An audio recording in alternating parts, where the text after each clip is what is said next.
So Austin's roommates are having sex right now, and that's weird. See, I would have gone with the introduction. Hi, everybody. Welcome to Word Funk. This week, brought to you by the sounds of Austin's roommates getting it on.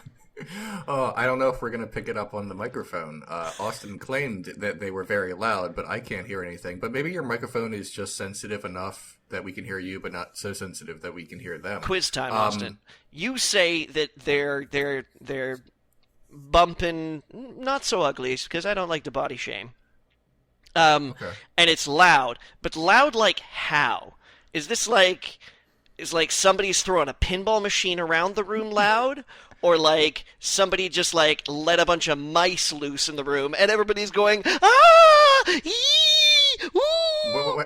What I'm curious about is like, when you mean loud, do you mean furniture loud, or do you mean they are audibly expressing their interest in the situation? Okay, I'm talking, has the Death Star just struck like the next room, or did somebody wake up in the middle of surgery? What I want to know, is it more like people moving a couch, or is it more like someone dropped a lot of soup on the floor? Okay, all right. What I want to know is somebody just hammering bags of rice hanging from the ceiling with a baseball bat? Is it loud like that? Or is it loud like somebody has managed to over-wet a whole bunch of risotto, and they're trying to swim in it? What I want to know, is it more like someone trying to start a car that just won't start on a winter day, or is it more like two people who have never met each other but suddenly hate each other start screaming in each other's faces? What I want to know is it like the sound of somebody dropping a super large, like I'm talking bed size, like queen size bed M&M that's been microwaved right to the core, but like the candy shell is intact, right? Okay? So dropping that on the floor and having it crunch and splatter everywhere, or is it more along the lines of like somebody having to watch Superman v Batman Dawn of Justice for like 24 hours straight and just straight up losing their shit? What I would like to know, is it more like the passion one gets when they see the face of God, or is it more like the sort of like angry but righteous passion that one gets during a civil rights protest? I'm done now. I didn't know. How could I know? So no, in all seriousness, like, as someone who has been intimate a few times, but I suddenly don't believe you. But does not really enjoy it. I can't imagine I've ever really made much noise. Oh my god. Or is it just, do your roommates have like a fucking song? Ooh, where it's like they're that. like, oh, we'll put the music on and then nobody will know. But then like that one song comes on and everybody's like, oh shit, Steve and Dave are fucking again. Side question: when you say your roommates are fucking, are they both your roommates and they found love, or did they, did they have a pre-existing relationship and then they moved in and continued to fuck? Or are two of your roommates having sex with two completely separate people who are not your roommates? Or is it a friends with benefits situation where they are roommates, they met each other as roommates, and then they're like, well, we're not having sex with anybody else, time to go. Are you in some way, in like some sort of like tertiary way, also involved with what's going on? And if so, how far can you reach? Have you been propositioned by this couple, and to what extent? Why do you hate America, Austin? It's been 4 minutes, and all you guys have done is ask sex questions. Yeah, and we're used to let you answer. That's what's the funniest part. I hope it's funny, yeah. I mean, last week we talked about a skeleton meme for 40 minutes, so all we had to do was try a little bit, and we would have passed that. So we're on a good start. Look, do you actually want any of those sex answers? I'm just looking for sex advice. Okay. Yeah, advice. Yeah. Yep. So what is it? Which part? All of them. Just, give me the best approximation answer you can think of in 3 words or less. I can't. This is. I quit. I quit? That doesn't sound like very good sex advice. That sounds like in fact, that sounds like the opposite. That sounds like exactly the opposite of good sex advice. What was that sound? That was Austin quitting and then coming back because. Thank you for coming back. I think we must at least be better than listening to the howling abyss of your neighbors knocking every piece of footwear in the house next door to you. I'd like to think that I'm better than that. I hope. Am I selling myself too much, Austin? Is that What are we going to talk about this week, guys? I don't know. Oh gosh. I usually make a very short list, so let me look at it. You mentioned something in the chat, and I was like, oh, that's literally all I want to talk about. I thought, Austin, you and I might commiserate about A Crow Looked at Me. Oh, it's the saddest thing that's ever happened. Oh my god. Oh, that album? I actually listened to it too. Oh my god. Oh. It's very sad. And to answer your question, It sounds like when you stir macaroni and cheese. Yeah. Okay. Is that that's after you put the cheese sauce in, after the pasta's boiled, right? Yeah, when it's all done. It's ready to eat. Okay. All right. Okay. Okay. All right. What were the other questions? That's the only one I remember. Oh, we all listened to the same album, surprisingly. No, even me. The sex question. I'm down with the macaroni and cheese question. The answer that works for me. I don't have anything else. That's mostly all I wanted to know. I wasn't sincere about any of it. Okay. I was only half sincere about all of it, or all sincere about half of it. Take your pick. No. All right. So this album, I don't know, for the listeners' benefit here, okay? I don't know if you're familiar with Phil Elevrium, I think is how you pronounce his last name. He's had a number of musical projects over the years, and by a number, I mean at least two. The two that I can remember being the Microphones, who released an album called Mount Eerie, which was very good, and then incidentally, a band called Mount Eerie that did not release an album called the Microphones. But what Mount Eerie did release, and very recently, within about the last week or so, is an album called A Crow Looked at Me. And there's a little bit of context to this album, where Phil had been married to a lady by the name of Genevieve, I believe. And they were married, and they had a kid, and then she got diagnosed with very aggressive pancreatic cancer and died. And this all happened in the summer of 2016. So at the time that this podcast is being recorded, in March, the end of March of 2017, it has not even been a year since Genevieve Elevrium has passed. I'm only assuming that she took his name, which is perhaps archaic of me, but pardon the assumption. And yeah, he recorded an entire album, not so much about the death, but about the grief. And it is bare bones, the most blunt, grief-stricken experience I have ever heard in my entire life. This album moves me to tears, which I have discovered is a very, very easy way to keep people away from you at work. Mm.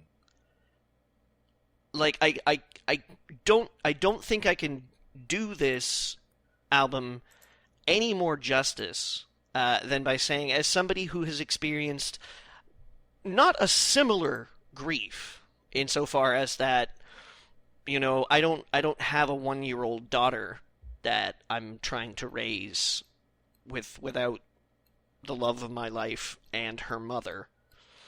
But as somebody who has lost someone very dear to them, this is the plainest look at the process of grieving that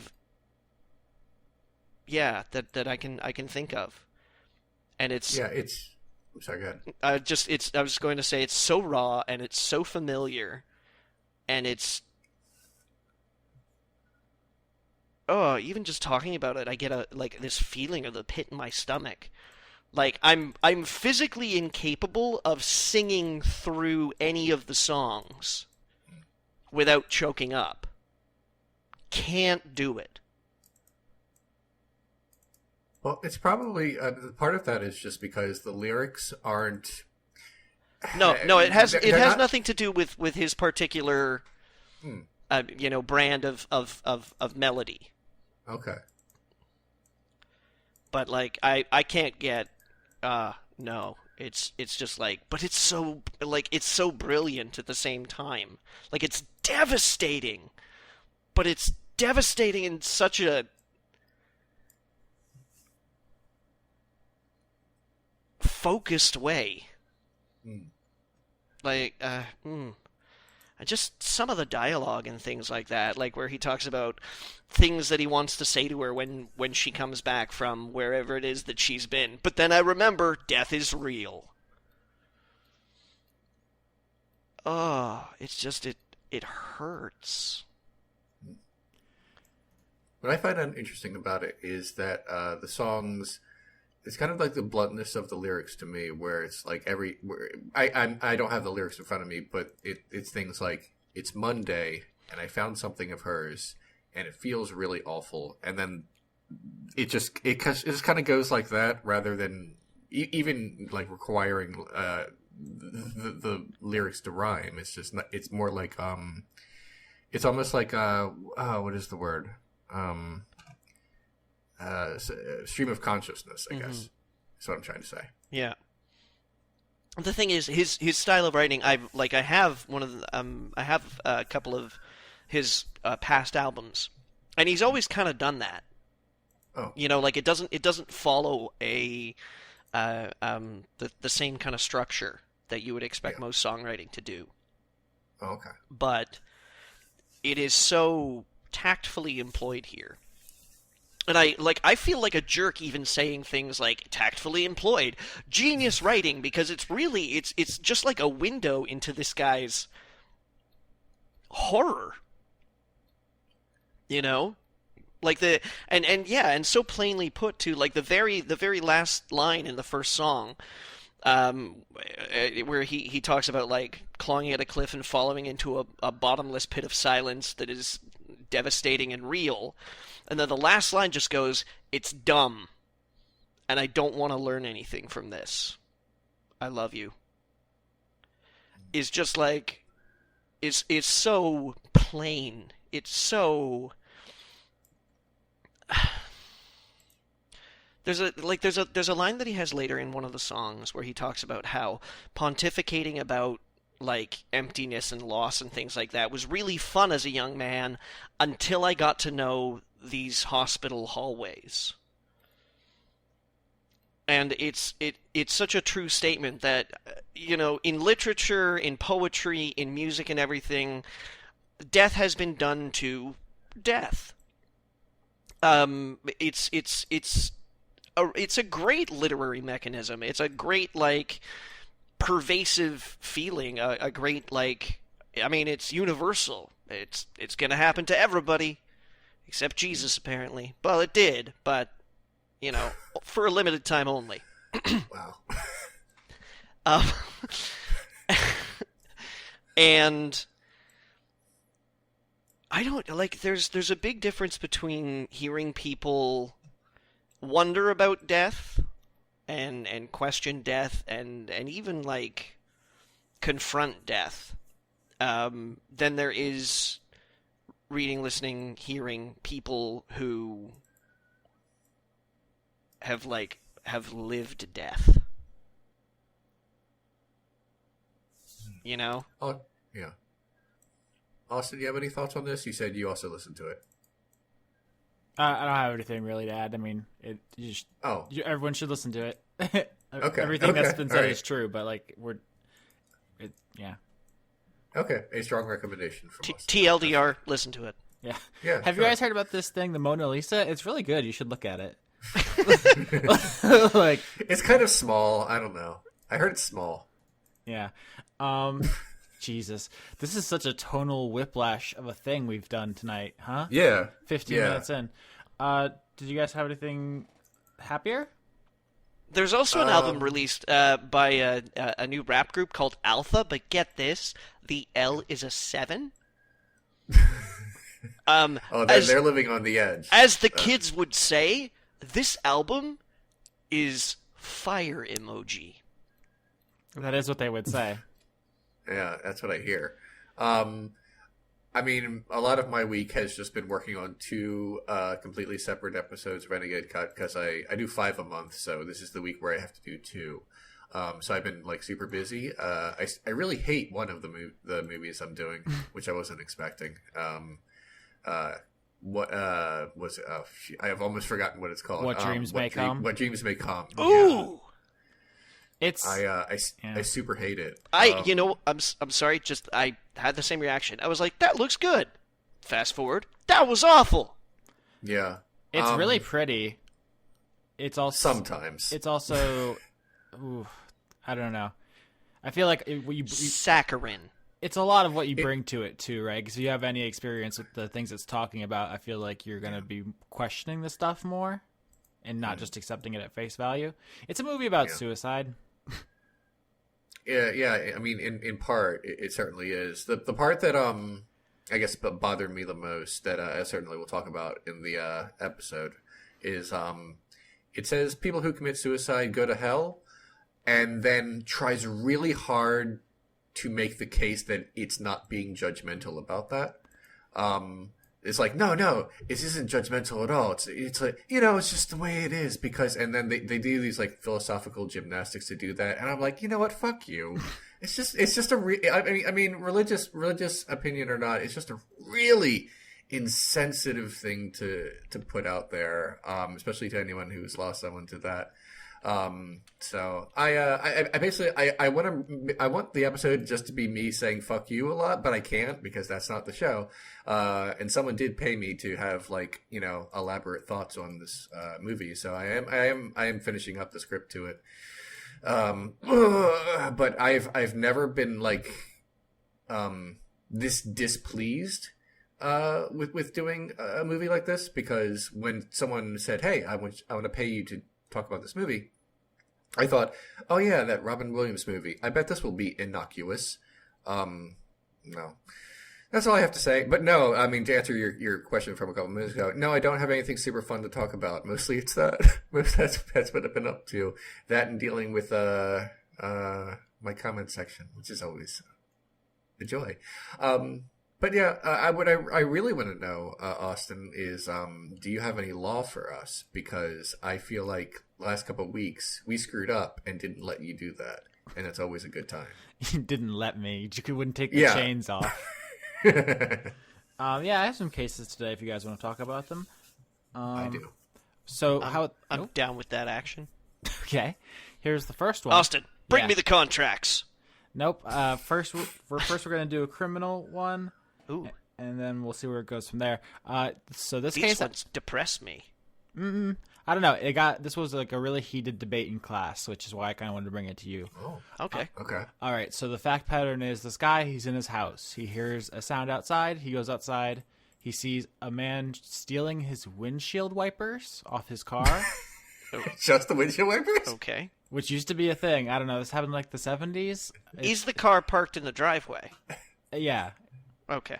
Are they antique windshield wipers? Like, listen, never mind. I'm sorry. People I'm steal bicycle seats. Like, who? That's true. Who's to say what anyone's thinking at any time?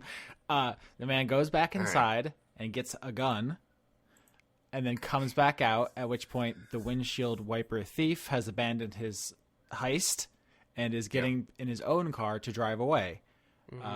The gun guy points his gun at the would-be thief and tells him not to move, at which point the would-be thief gets out of his car holding a tire iron, and the gun man removes tire iron man's head with a bullet. Right. The gun man is charged with second-degree murder. Absolutely.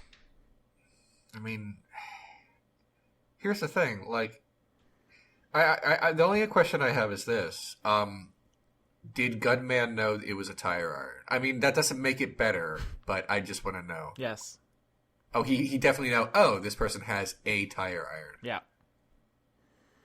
I don't feel like he was in mortal danger, especially since he's, I assume, at his doorstep. Yeah.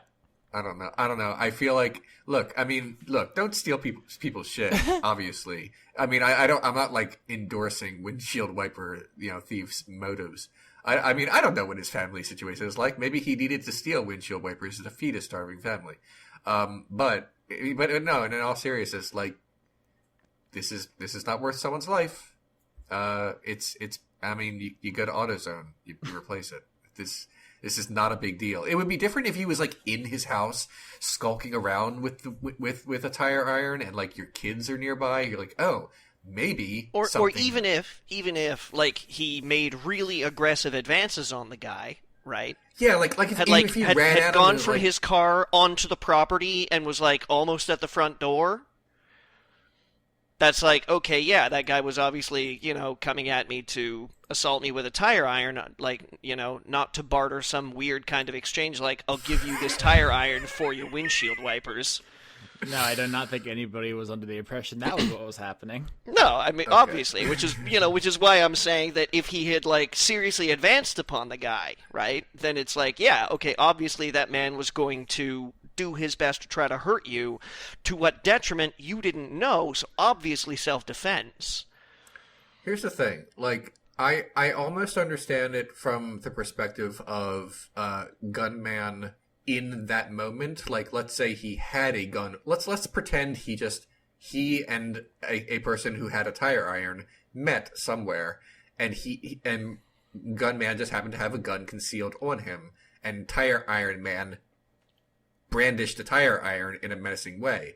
Then I could almost understand panicking, but I feel like Gunman was like, I'm getting my gun, and I'm going to train it on this one dude, and I'm going to force him to stay, and then he's going to get out of his car, and then I'm going to shoot him. I feel like there's a lot of steps he took that led him into that situation that he could have avoided. Yeah. Yeah, it's like he made a lot of choices, not just one to pull the trigger, is what I'm trying to say. He could have he could have gone inside and called the cops. Right. Yeah, there's so many better choices. But instead, he went to go get his gun, confronted the man, and then before the man had even attempted to assault him, just maybe made a signal that he might have aggressive behavior, as opposed to, he might have gotten out with the tire iron and been like, stay away from me, man. Because if you come out of your house with a gun, of course somebody's going to reach for a weapon. And if the only thing he has is a tire iron, well... Also, here's the weird thing. Tire Iron Man didn't escalate it. He didn't have any violent intentions towards this man. He didn't have any violent intentions towards anyone. He was fixated on getting windshield wipers for some stupid reason. And then Gunman escalated the situation to lethal violence with a gun. Now, Austin, what state was this in? It might be important. I don't remember, so probably not important. Okay. Oh, okay. All Fair right. enough. I know...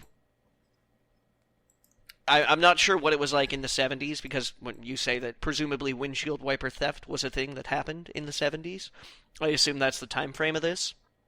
I'm not sure about the 70s, but I think by now, like, stand your ground laws have become infamous. And I'm not sure what the status of those were in the 70s, but, I just thought I'd fish. Yeah, I mean, there wasn't stand your ground as far as I know, but there's castle doctrine. Right. But isn't castle doctrine, like, in your house? Yeah. I mean, wait, this other guy, you said, Tire Iron Man, he got into his car to leave, correct? Correct. Where is his car? And I don't know if that's relevant, but is it on the street or is it on this guy's driveway? I don't know if that's relevant. I'm just curious. I think it was on the street next to, like, the house. It's not like... Oh, yeah. That's not even on his property. I'm gonna go ahead and call... Yeah, that's second-degree murder. Yeah, I feel like it is. I sure hope it is. But I mean, I understand that this guy wasn't just out like I can't wait to shoot someone. I understand something happened to him, but I feel like this was something so completely avoidable. Yeah. So yeah, I would hope that they threw the book at him. So yep, he is convicted of second-degree murder. But it seemed like a lot of people were very resistant to that, and I don't know if that would come down in the same way in every jurisdiction. People, okay, so this isn't legal. This is just Austin speaking. It seems like there's a significant portion of people who purchase guns who then spend a lot of the time thinking about how cool it would be to shoot people, and are like really excited when excuses present themselves. Does that track? I feel you know what? This seems like somebody who is like, here's a good justification for this thing I've wanted to do. Well, you're probably not wrong. I was actually I had an encounter once, not with someone with a gun. I was someone was towing my car, by choice, not like I wasn't like, oh no. It was like he was helping me out, and I was in the car with him, and he was just telling me stories. We were just chit chatting, and he said, this was in Texas, and he said, my friend, I don't know what I'm gonna do with my friend. He just got a concealed weapon permit. And I was like, oh, so you can like carry a gun in public? And I was like, yeah, I'm worried about him because he's not the kind of guy who should do that. And I didn't want to get this guy's opinion exactly on the Second Amendment, but I think he was reasonable enough to realize that not everyone should have guns all the time. He's like, yeah, my friend, he's a little squirrely. And I told him, like, just don't. I mean, it's your right, but you can't just pull it out for no reason. And then he tells me that his friend always says, well, I'm not going to let anyone mess with me. And it's like, oh, you're one of those guys who's just waiting for an excuse, aren't you? Yeah. People do mess with you. I mean, that's life. People mess with me all the time. I don't train guns on them. I just mostly like to think about it like this, is that I once bought a hammer. I bought this hammer because I needed to put some nails in things. Yeah. Gun makers don't sell you guns because they're like, oh, hey, wouldn't this be a neat centerpiece for the dining table? They sell you guns expressly on, like, what are you gonna do when they come for your family? And it's like, well, I'm gonna be a man. I better shoot a guy then. Like, that's what's weird. But another thing gun sellers try to sell you on is not only what are you going to do when they come for your family, what are you going to do when they come for your guns? So you can get more guns to protect your previously existing guns. Yeah. I understand. Guys, now it's politics. I understand. Okay, as a Canadian, I understand the importance of having like long guns, like rifles and shit like that, for like living in the prairies and shit like that, because wild animals will mess with your shit. And guns are like totally important. What I don't understand is them being like, got a problem with wolves? Hey, have you tried the Glock 9mm? Like, no. Why would I? Like, I'm just gonna be walking along, like, be like, wolves! Pop a cap in your ass! So many wolves. Good thing you have an automatic weapon or something. Of course. An AK-47. I hear that they're really, really averse to Uzis. but yeah, I mean, yeah, like, so many guns are sold for the express purpose of protection. And that's a really codified word in this day and age. Protection. Yeah. Because having a gun doesn't mean you're, like, more immune to assault or more immune to robbery or mugging or rape or anything like that. What it means is that you can shoot them during, before, or, even after, possibly, or not even related to the act. So it's not really about prevention necessarily, as it is about the other one they like to say is peace of mind. Gives you peace of mind. I would never have peace of mind if there were a gun in my home. I would just assume I'm like 5 seconds away from stumbling, knocking it over, losing it, having someone find it. I know I would screw it up somehow if I had a dangerous weapon in my home. Statistically speaking, Leon, you're right. Yeah. There is that. This took a turn. But we were right, so that's neat, I guess. Yeah. Silver lining to this conversation. I feel like I'm doing really well at Law Corner. You are. Just in general, is that right, or am I just like really full of myself? No, I feel like you've gotten like the majority of them right, which is pretty good since we don't have any actual law school experience. I should pretend to be a lawyer on TV. Cool. Did you guys see this link I dropped in the chat while I was letting you guys embarrass yourself politically? Yeah.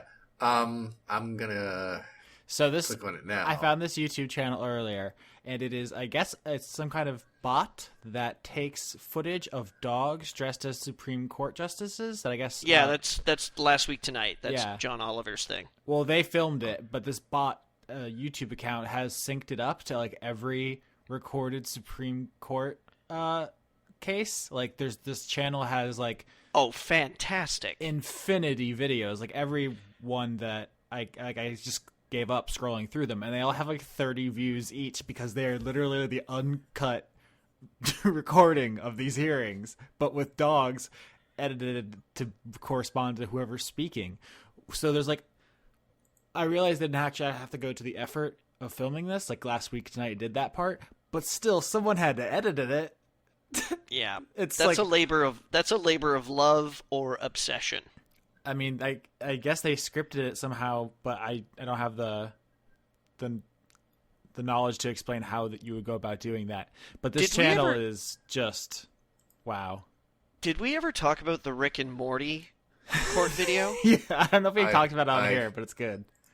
Yeah. So, those dog videos are amazing. Is the end of that segment of the show. Okay. We have another one coming up, and Johnny, it's you. Throwing you under the bus. Oh, it's my turn? It can be. Okay, sure. Geez. You don't have to. That was just me being me. Nah, I sort of feel like I just showed up at show and tell, and everybody was like, "Oh, what's your thing?" I was like, "Oh, hey guys, have I ever told you how special my lunchbox is?" Mm-hmm. But I don't have a lunchbox actually. I don't know. I've had a very tumultuous week. Mm-hmm. Most of it has been spent trying to ignore my life entirely because miserable things have been happening. Yeah. A lot of uncertainty right now. We'll see what comes of it. But I've been watching a bunch of stuff. Okay. There's that. Yeah. I don't know, neither one of you guys watches Legion yet. And it's so good. I made the mistake of deciding to rewatch The X-Files and Star Trek Deep Space Nine and start watching Twin Peaks all at the same time, roughly. Ooh. And there's a lot of stuff going, it's all good, but there's a lot of stuff going on in my eyeballs. I also still You must have work the strangest dreams. You know what? My dreams are never about media. They're almost always about people I know. Mm-hmm. That's good. I'm Grounded in reality. I like that. I've never had a Star Trek dream. I'm always at conventions or on sidewalks with people I know. It's not that interesting. I once had a dream about being in the backseat of a car. Have you ever seen that Karma Police video by Radiohead? Yeah. Yeah, and Tom York is sitting in the back of the car, and there's nobody driving it. Yeah, I existed in the 90s. Yeah, I had a dream like that, except it was me and my best friend at the time sitting in the back of the car talking about just shit. Mm-hmm. And for the longest time, I thought this was this actually happened, because I only had vague remembrances of it. And what actually triggered me being like, wait a minute, that didn't actually happen, was that my best friend at the time, a fellow by the name of Matt, was talking about a movie that I knew he had never seen. So, like, 4 months later, I was like, wait a minute, that's bullshit! Oh my god, I dreamed the whole thing! It was Mind weird. blown. I have been reading a lot. Oh. Lately, actually. And I just, last one on the train here, because apparently people have been all over this shit for years. I just started reading Ian M. Banks' culture novels. Do you guys know the culture novels? I do not. Science fiction, because apparently Ian M. Banks writes two kinds of books, Ian Banks books and Ian M. Banks books. And Ian M. Banks books are fucking wackadoodle, off-the-wall fucking sci-fi shit.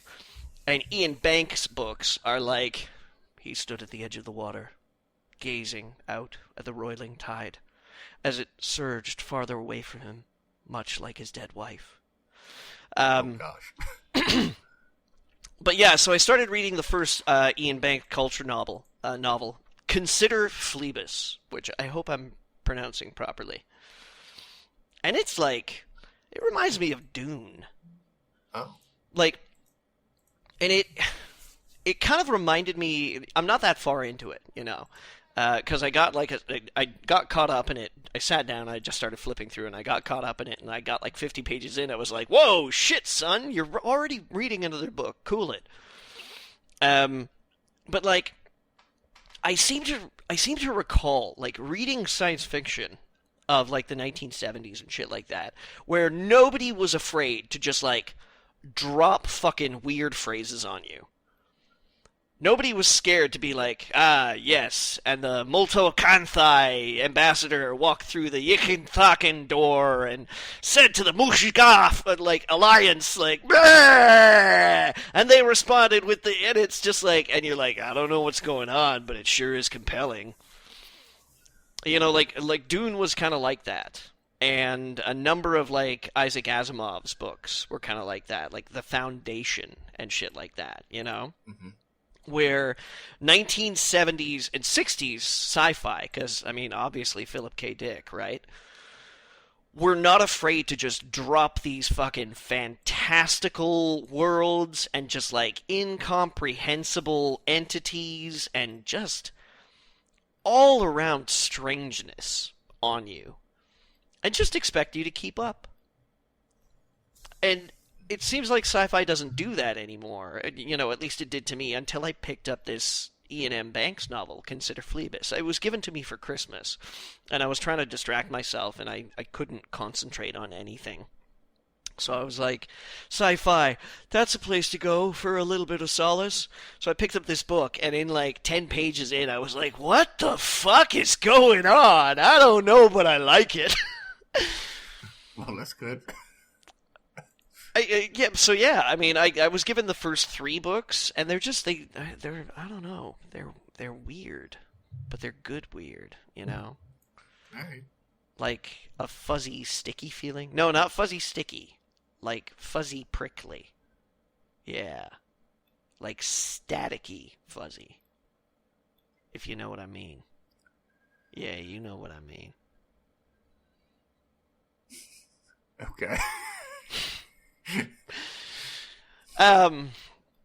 So yeah, Leon, you haven't finished watching Twin Peaks yet? No, I have not. I have so much. Look, here's the. I know. You know what? I know. Okay, I know that you watch things for a living. All right, you don't have to explain that to me.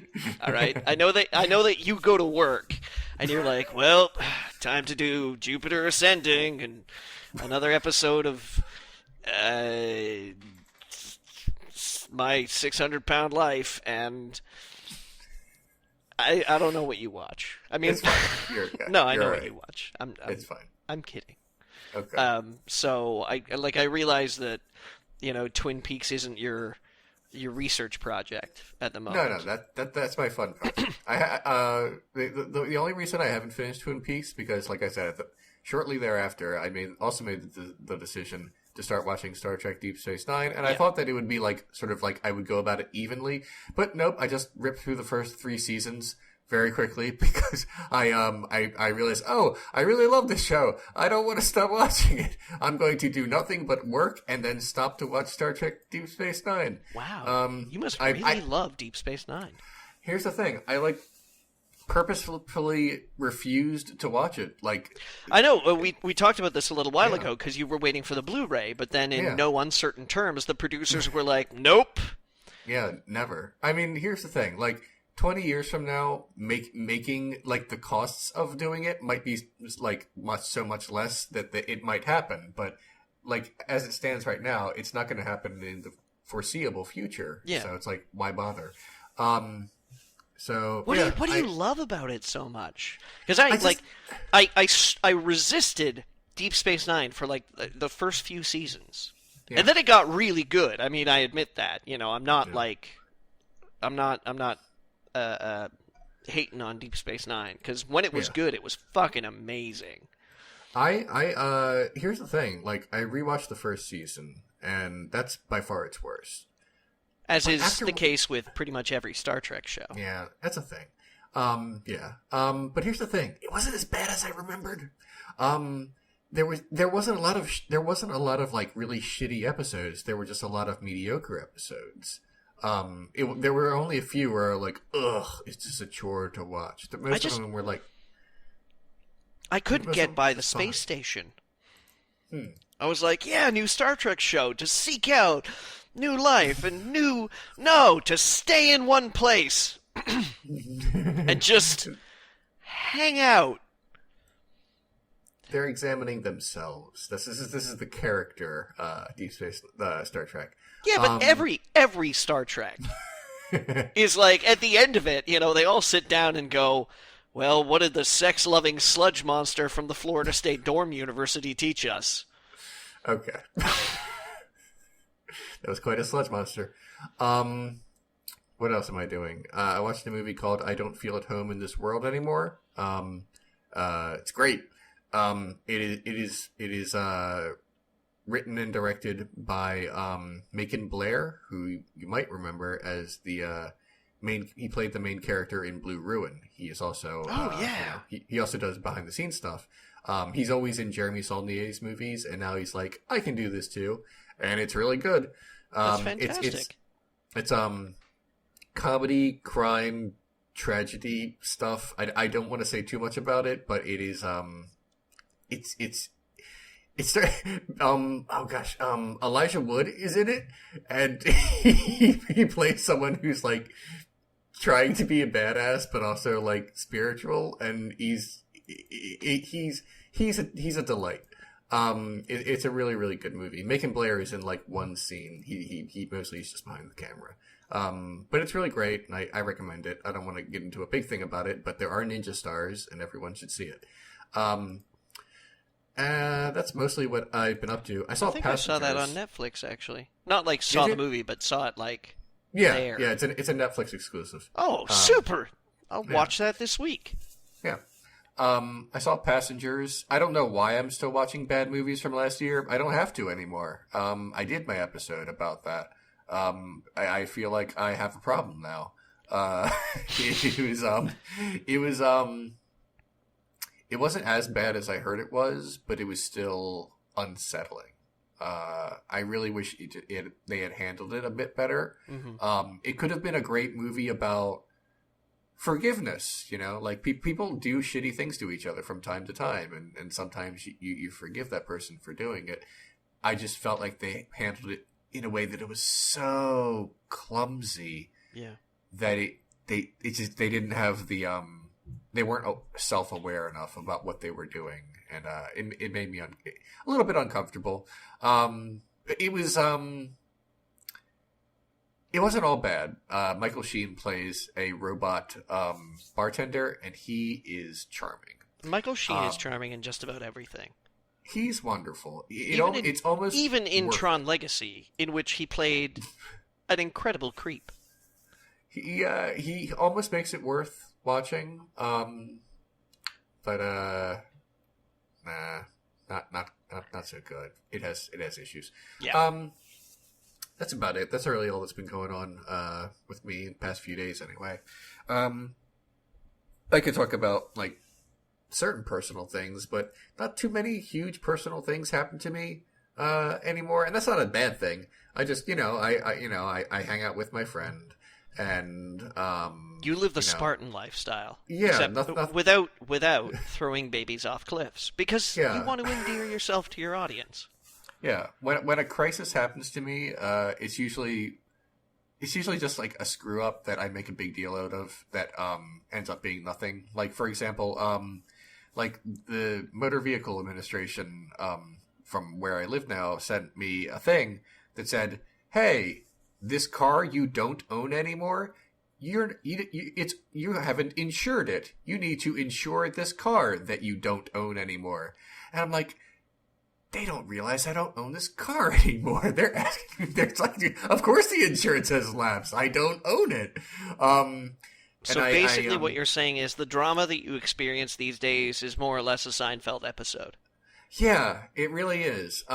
Here's the thing. I worried about it all weekend because I was like, I'm going to have to deal with these people and they're not going to believe me. Monday I called them because of all my crises happen Friday afternoon when I can't deal with it all weekend. And, they were like, "Oh, yeah, we fixed this." They didn't apologize. They were like, "Yeah, we fixed this the day it was sent to you." So it's like, oh, I sure wish you would have told me instead of making me have a mild panic attack for a few days straight. That's okay, Leon. I worry about things the same way. Yeah, that's the way it is. In fact, I spent a great deal amount of time last night, being Tuesday night, worrying about Thursday night's dinner. Oh. Yeah, I don't know why. That's intense. Kind of. I almost never think about dinner except when, right before I'm, about to eat it. I get hungry and then I think about dinner. Well, my schedule's kind of mucked up, because I do Kung Fu quite late at night. I work a very regular job, so I have these hours of the day at which things are available to me. So it's like, if I want to cook dinner, I need to know the day before what I'm going to be doing, because I have to take something out of the freezer, I do, we do big shops, so we'll shop once a month and then do a couple of shops maybe a month to buy stuff that we don't freeze, like veggies and milk and all that jazz.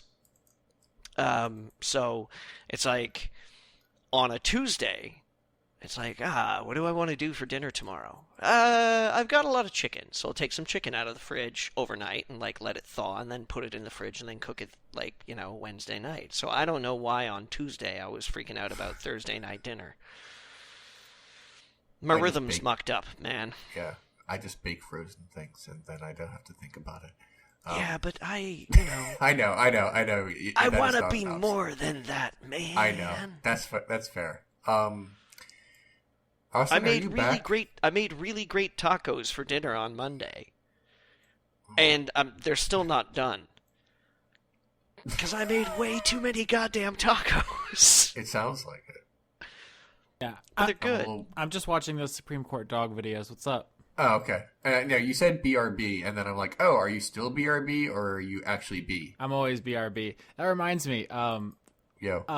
Earlier this week in class, I raised my hand and I said, here on the syllabus it says that this class we have later this week, the assignment is TBD, and which is to be determined. And I said, have you D'd? And she said, guess what, Austin? Yeah, I've D'd so hard. And my professor said, no, I have not D'd. I will you can't say that to a woman. She said, it's inappropriate. She said, I'll let you know when I D. And then later that week, she sent out an email which said, I D'd. What she D'd on. But that you got some pretty chill ass professors. I have successfully introduced that to the lexicon, and I hope everybody can appreciate that and maybe help me push it through to the mainstream. Okay. Well, I think I brought that in a couple of months ago. Yeah. When I talked about the importance of the D. I mean, you're always talking about Look, the D. We can all Always. share credit for D, I think. I D every morning. If you ask me, did you D this morning, Johnny? I'll be like, I D'd. I think the show needs to get back to its roots, right? Because these days we're all about feelings and politics. And, like, do you guys remember when Leon invented memes? Like, that was such a momentous occasion in the history of culture. And I feel like we've gotten away from that. What memes did I invent? No, the memes. Yeah, the concept of memes. Like, before Leon and your really landmark episode of this show, there was jokes. And before Richard Dawkins even got to it. Sure. Do you guys remember in the joke times when you Yeah. you had to like tell a story that ended in like a surprising way to elicit humor, and then Leon said, like, what if we just repeat the things that other people say, and the recognition of that familiarity will be funny by itself. I wrote jokes. What are you talking about? No. I don't just walk into a room and I'm like, David Cross, he's a thing. It's not about you, Leon. I was just trying to create some history to this show. Thank you for that. I appreciate it. I want people to say It's very confusing. Pope Leon Thomas, inventor of memes. Okay. Thanks. And if By the way, sorry, as Archbishop, I can't remember what I am, in charge of reform. Archdiocese is a place.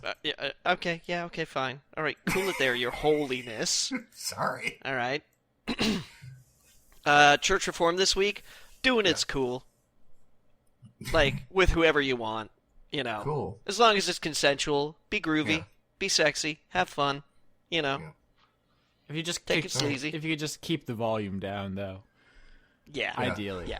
No macaroni and cheese stirring in thin-walled areas. Yeah. Yeah.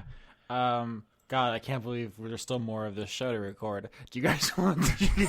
I feel like this episode started in, like, the mid-90s. Like, it's just never... it never ends. What happened? My haircut was so weird then. Do you guys want to answer questions or talk about some other stuff? What do you want to do? I'm not sure I have much other stuff to talk about. Yeah. I mean, Thanks. there's a lot of stuff to talk about. I'm just not sure much of it's interesting. Yeah, here's the thing. Like I mentioned, like, I think it was either last week or the week before, like, so much of my thoughts are just about wrestling. So I can't just have, like, 10 minutes of me talking about wrestling to myself in the show, because I just can't. It's silly. Unless there are questions. But, I my thought processes are, right now are work, wrestling, and the thing I talked about before, which is watching a TV show I've already seen before. I'm in a bad way kind of personally right now. Yeah. This is, this is audience friendly here. I'm being non-specific, but things have Right. not been great for me of late. So, at the moment, really, like, my whole focus is essentially on trying to trim bad parts of my emotional experience off me, which basically boils down to, like, kind of boring psych exercises, and then also trying to distract myself with, like, whatever's on Netflix or TV. So, like, I was kind of creeped out by Dave Chappelle's return. Oh, I didn't watch it because I don't want to hear someone say the things that someone said he said. I don't want to have to deal with that. Yeah, the Bill Cosby bit creeped me out a bit. Yeah. I mean, I get why he feels. I'm going to be non-specific here because Okay. I don't want to, be like, oh, hey, this is what he said. But something I can definitely speak to of this experience is that it seems like society as a whole is really, really good at judging people when they do shitty things. And I'm not talking about, like, oh, geez, hey, rape is a shitty thing. It is a shitty thing, but what I'm talking about is, like, when when heroes fall, when somebody you've loved and respected and has inspired you for who knows how long, like your entire life maybe, or maybe they inspired you to make a very specific change or something like that, and then you discover that for one reason or another, they're a very shitty person. We have extensive language of condemnation.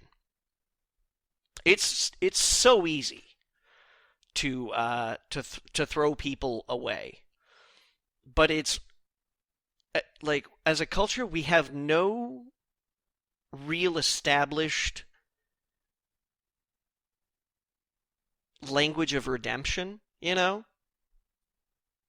Like, it's and I'm not saying that, like, oh, geez, you know, you do this shitty thing, oh, you can be forgiven because you're worth this much as a hero. If you do this shitty thing, oh, that's it. Sorry, you're gone because you only did, like, this much as a hero. But what I'm saying is that it's really easy to... It seems like it's really easy to condemn people, when at the same time, like, what do you do to, like, earn forgiveness? I don't know. And I'm not talking about Bill Cosby, I'm not talking about Dave Chappelle, but it got me thinking about that. About what do you do when your heroes fall? Like, how do they respond? How can they ever shake that stigma? Can they shake that stigma? At what point in time does it become... Because I worry about saying jerky things on the podcast myself. I worry about offending people. You know, like, we've said shitty things about furries in the past, and I've said a couple of, like, racially insensitive things because you know, I am who I am. But, like, I try to learn, you know. I try not to tell people, oh, you know, like, what the fuck do you know? I try to be like, oh, man, what did I say?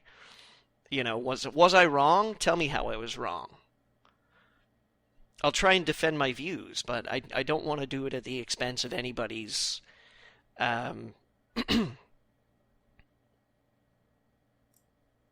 feelings, I guess, is the simplest word. So, yeah, I mean, I was a little disturbed by it, but at the same time, I'm kind of like, you know, I understand what Dave Chappelle was feeling, you know?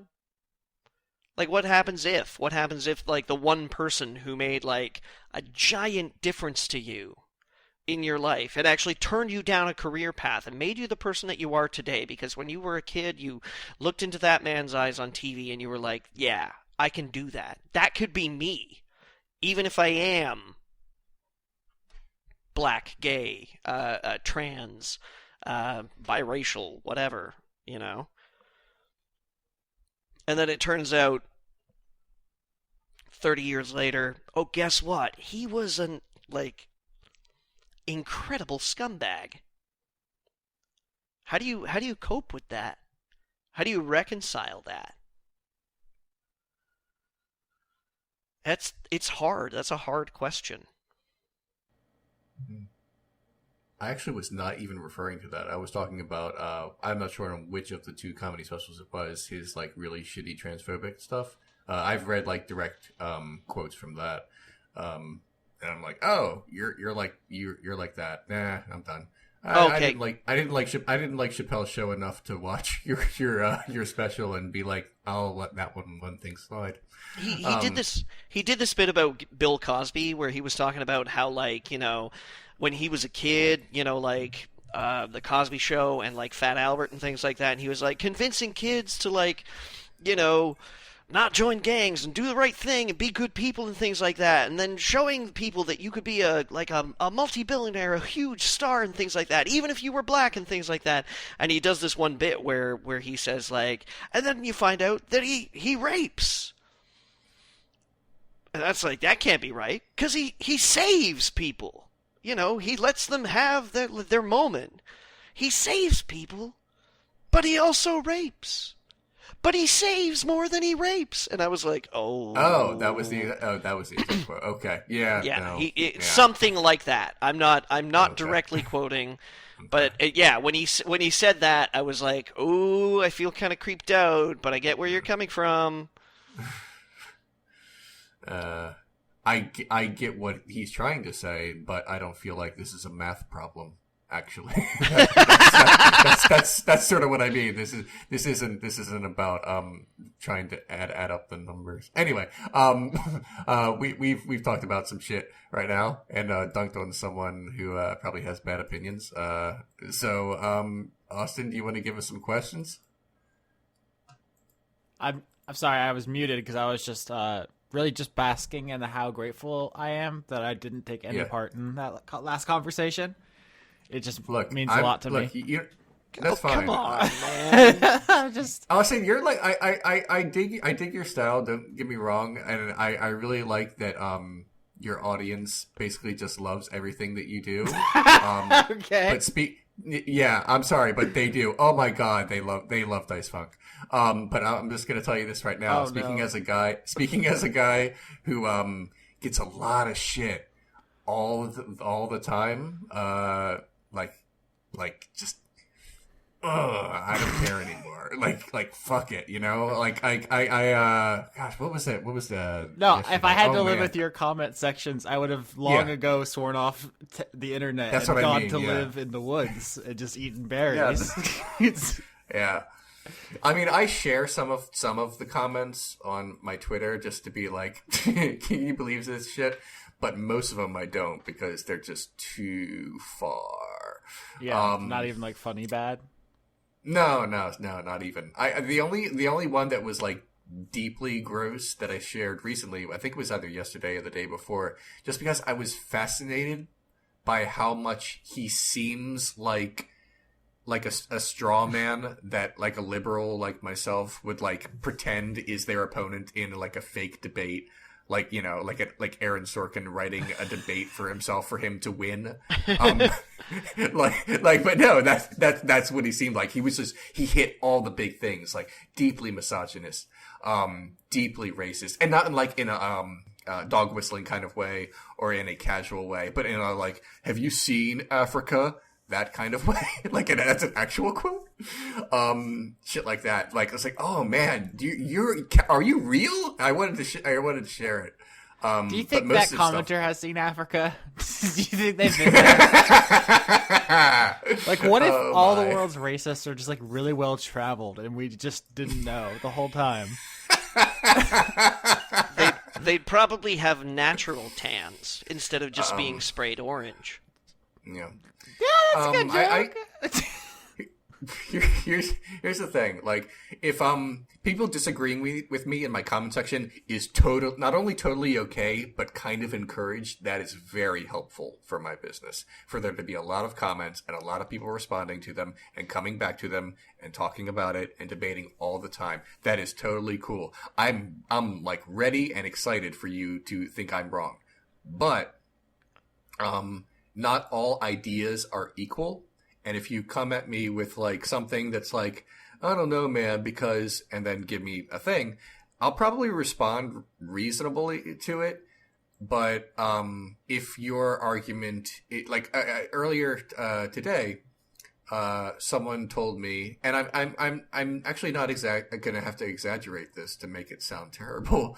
Someone told me more or less that opposing bigotry is just as hateful as bigotry itself. Oh, fuck off with that shit.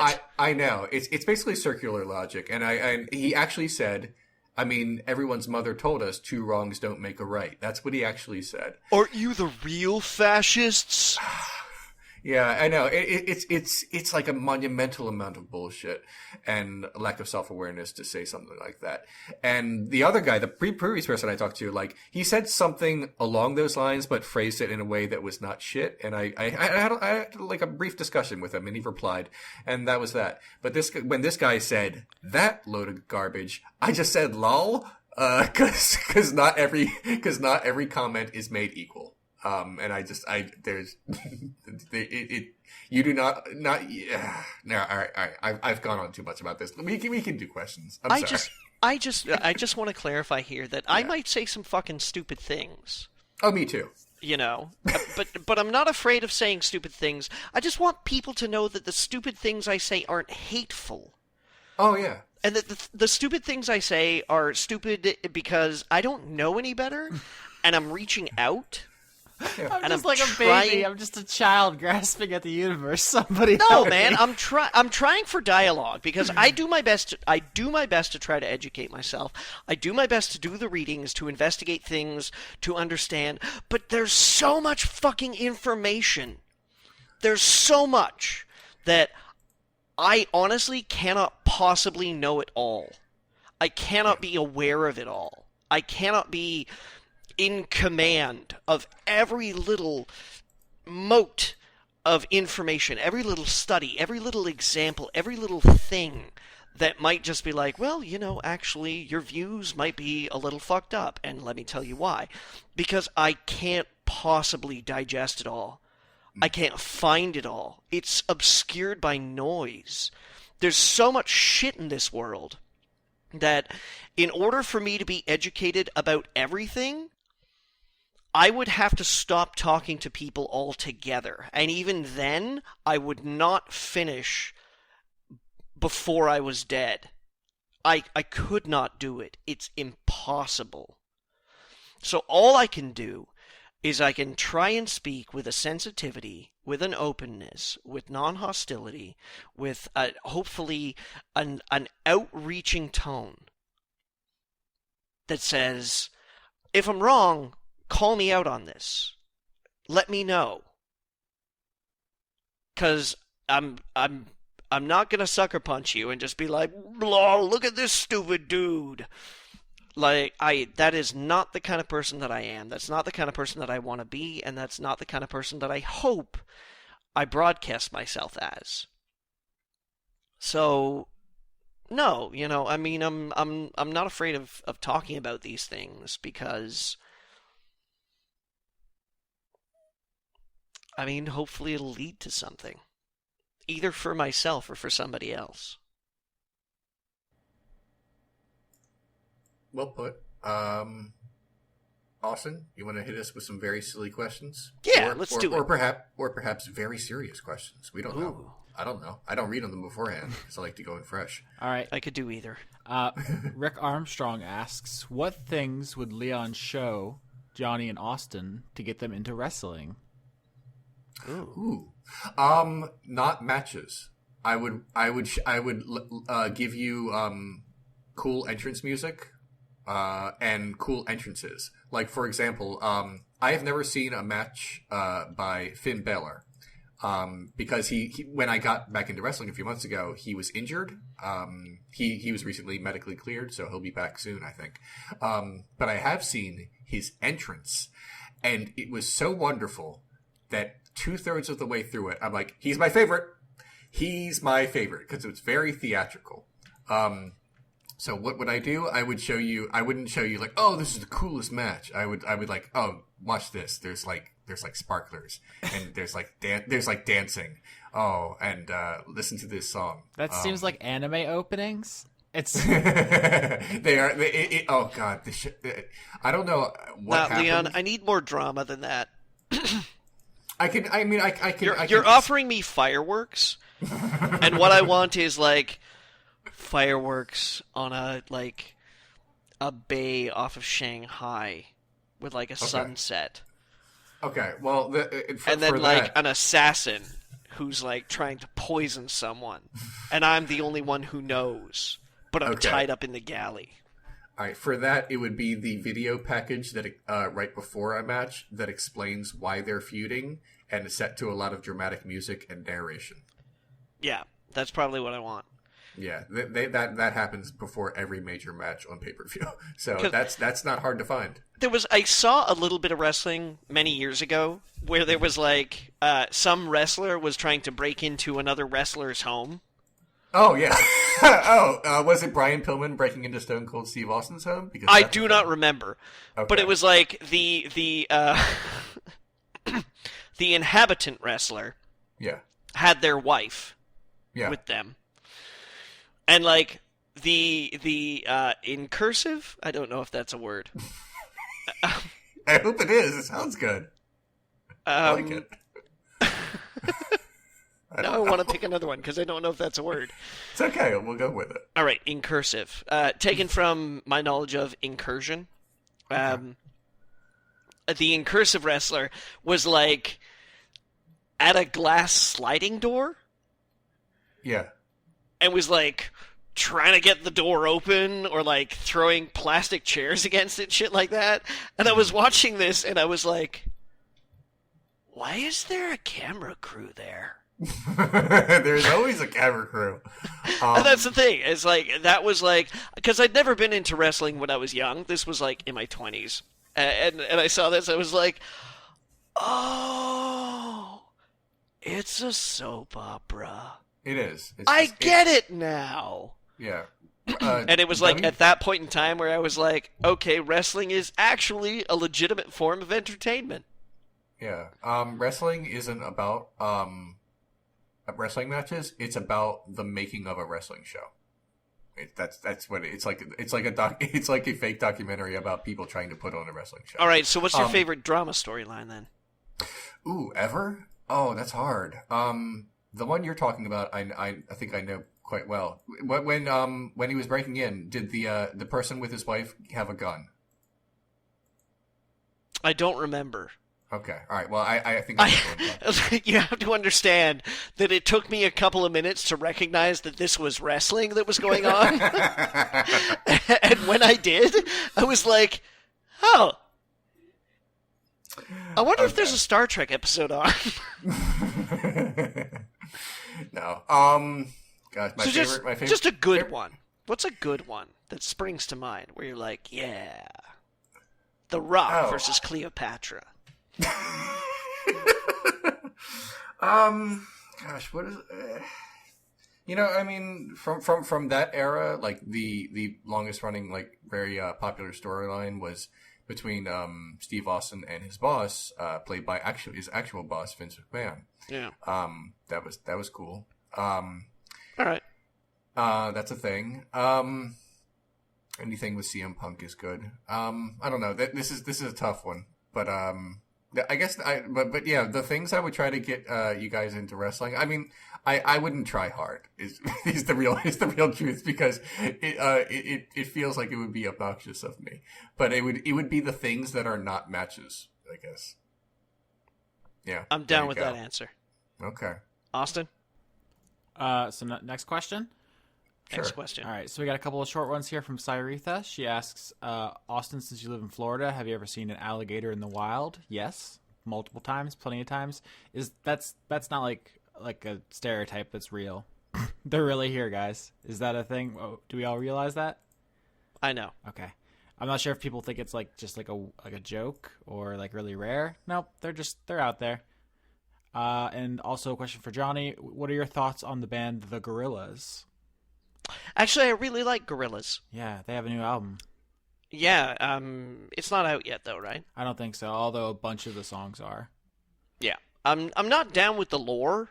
I mean, yeah, the whole that seems a little weird for me, because it's not really a lore-based medium.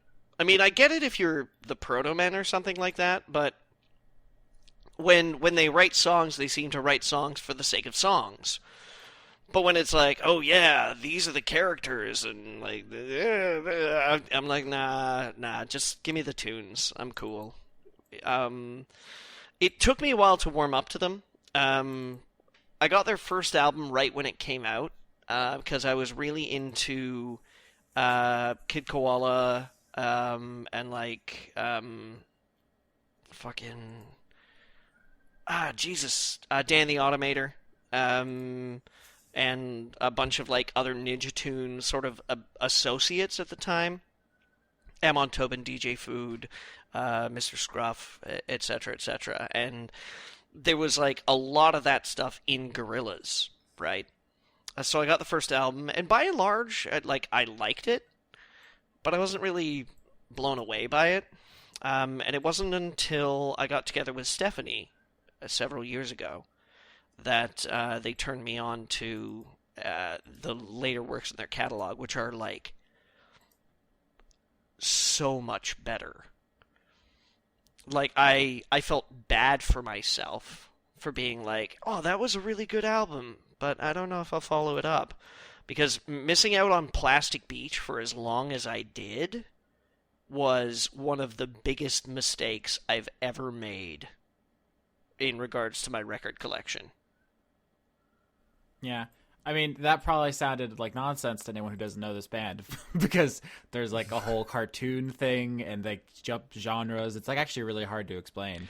Yeah, Gorillaz, like the actual band is really Damon Albarn's project from Blur, where he essentially arranges a whole bunch of other musicians to come in and collaborate with him. Dan the Automator is one of the regulars, as well as Dragon and fucking what's his name? I can't remember. Anyways, so it's like they don't really exist as a band so much as they do kind of like a musical directive that gets guests, you know? But the band presents itself as a bunch of animated characters to kind of make up for the fact that there's really no such band as Gorillaz. It's almost like some kind of weird Western Hatsune Miku, like, reverse thing, you know? Like, it's our, like, we've created this, like, idealized band instead of like the idealized pop singer, and then we attribute things to them. Yeah, exactly. Yeah. So, and they've had a shit ton of people come and guest for them. Oh yeah, their new single Ascension, which is basically all Vince Staples, is like it has probably the best opening line that I've heard maybe forever. You should just listen to that song. I think I tweeted it, but it seems really good. But like Lou Reed, Snoop Dogg, Mos Def, yeah, everybody. So thumbs up from us. We have just not made any progress as far as these questions go. Actually, here's a really apropos one. Melissa asks, do y'all have any issues with procrastination? How do you get back on track? Yes, God help me. I have to go to court tomorrow and talk for like 10 minutes, and I haven't prepared at all. Guys, I fucked up so bad. So fucked. No, I'm gonna try to say this in a way it doesn't sound like me being like a dick. I feel if I'm not working or doing something, I'm not really comfortable unless I'm like taking a nap. So I feel I'm most comfortable when I'm productive. So no, that's not really a thing for me. But it's also a problem. Because it means I can't just relax all the time. So I do a lot of shit. Johnny, I have really big issues with procrastination.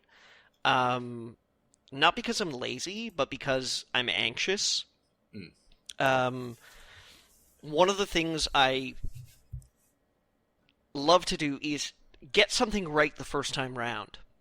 And it's a big problem that I'm trying to get over, and I've been trying to get over for a long time now.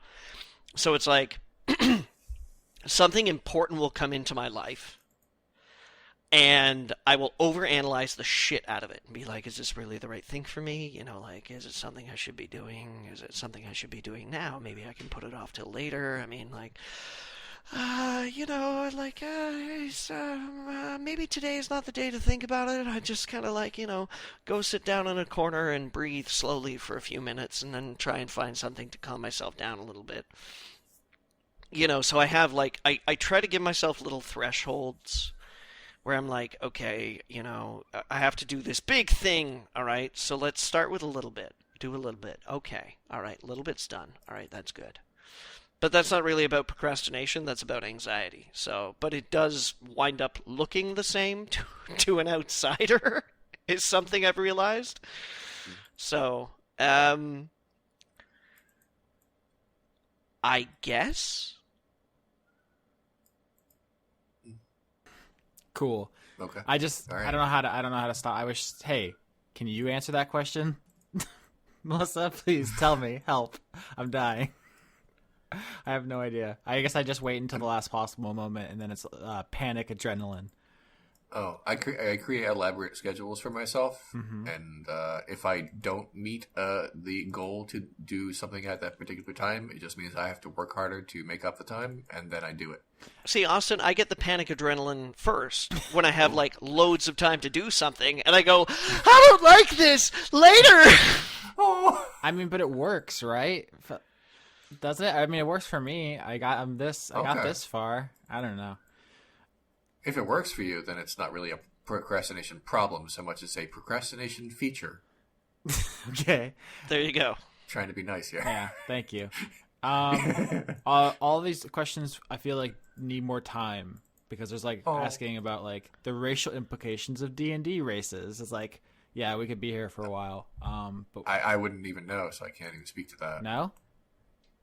I mean, I guess Dark Elves has a certain No. Okay. Black guys are evil No. and savage. Erase that. Edit that out. I didn't even hear what he Good. said, so I'm gonna have to go back and listen to see whether or not I should. But you want to do one that's lighter, I guess? I'll take anything you got. I got nothing going on tonight. I'm miserable. Oh my god, guys. Jesus. A lot of questions about Bumbershoot's voice. Yeah. Dark Kent Reltnark asks, how long does it take to recover each time Bumbershoot speaks? How long can Leon speak like that without breaking character? I've been practicing a lot, like before we started recording. So I've been trying to do really, really well this season. So I feel like I can nail it for a long time. I can't just turn it on immediately. I have to like remember what everything looks like in my head and how he looks when he talks, or else it doesn't make sense to me. Because I'm a visual kind of person. But I'm pretty sure I can go the next 30 episodes or however long it takes before he dies. You've made some perilous decisions. Oh yeah. As a follow-up, Silent Wind of Doom asks, is there any specific inspiration for it? A lot of people have suggested Tim Curry. No, I actually mentioned this. The original like base for it was to try to, and I failed to, but I tried to impersonate Judge Whitey from Futurama, because I thought of this like voice. I'm like, why am I thinking of that particular voice? And it took me a few days, like, oh, I'm thinking of Judge Whitey from Futurama. But I can't do that voice very well because I can't do voices. So it ended up sounding a little bit like Tim Curry, but only Tim Curry as Dr. Frankenfurter. I didn't mean to. So the voice just has taken on a life of itself. Is the real answer to that. I'm glad people like it. So there's that. Yeah, and related, Joseph Stallion asked, what was the inspiration for Ilium, the setting of season 3?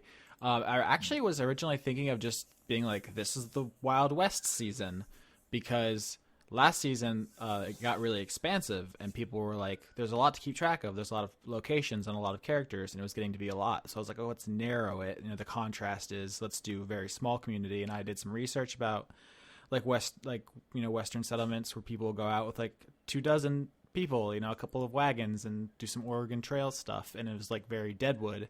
And I think that could have been fun. But at the end of the day, I didn't know that I had anything new to add to that genre. I didn't know that I had like any fresh spin to add, and I didn't want to just be imitating. So I kind of took it in a more fantasy direction. But like, obviously the DNA is still there of small community, dangerous, not really well, structured kind of thing. So like it's still there, but it's like fantasy Western almost. Does that make sense? Yeah. Okay. But there's think. but like I said, like some of the culture stuff is like Twin Peaks or Morio or any of those shows where like everybody knows everybody, but there's still like Alan Wake. It's like, what's going on here? Everyone here is weird, and y'all are very weird. I try my best. Thank you, Johnny. All right, somebody end this show. I have two things to say. First, Justice League is going to be 2 hours and 50 minutes long. In the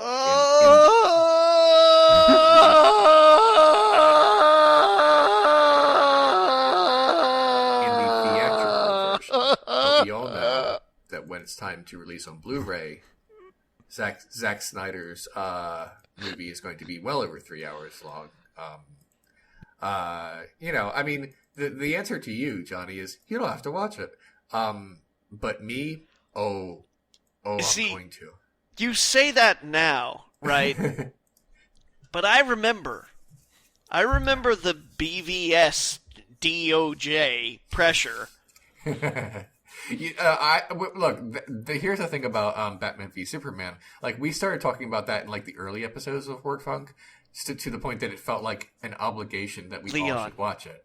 Leon. But I don't think you have to watch Justice League. It's a legacy. Okay, well, we'll see. The second thing and final thing I wanted to say is Utimi Silicon Vibrating Rabbit Cock Ring. I want to say that, and I also want to say a very strong vibrator comes with this ring, which is fun.